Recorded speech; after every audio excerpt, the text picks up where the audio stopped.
So guys, ito pala, gumagawa ko slime. Ay, gumagawa pala ko ice cream, pero sand siya, sand. Ito yung strawberry flavor.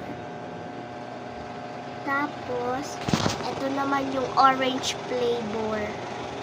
Ang sulat ito. Ito orange flavor. Ito naman green avocado flavor. So, ilalagay ko yung iba dito sa gilid. Yung orange flavor.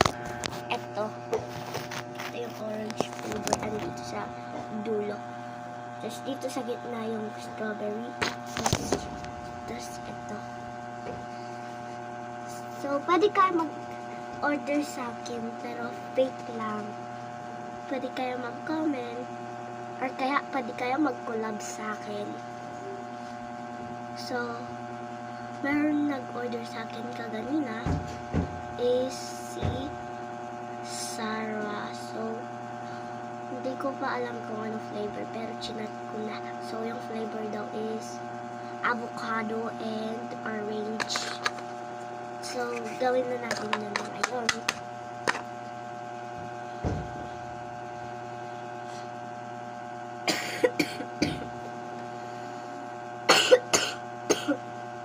Huwag nyo nga pansinin kasi masakit lalamunan ko.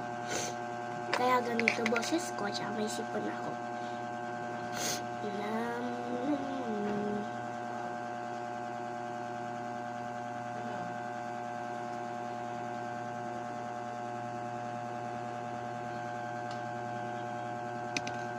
So, isang orange, tas isang avocado daw. Kaya, gagawin natin yun right away. So, take out siya, hindi siya dine. Meron din take out, dine, take out, dine. Meron naman i-grab, food panda. Wow, food panda Tsaka pwede kayo magtrabaho, pero ikakolab nyo nga lang sana. O kaya, kung sa Pilipinas kayo at sa makinabang Rafaela Homes lang kayo sa looban, pwede kang gumawa dito para maging kaibigan kita at katrabaho, pero fake lang yun fake lang po yun. So take out that. Ito na yung in-order niya, so papadeliver ko lang sa deliver guy.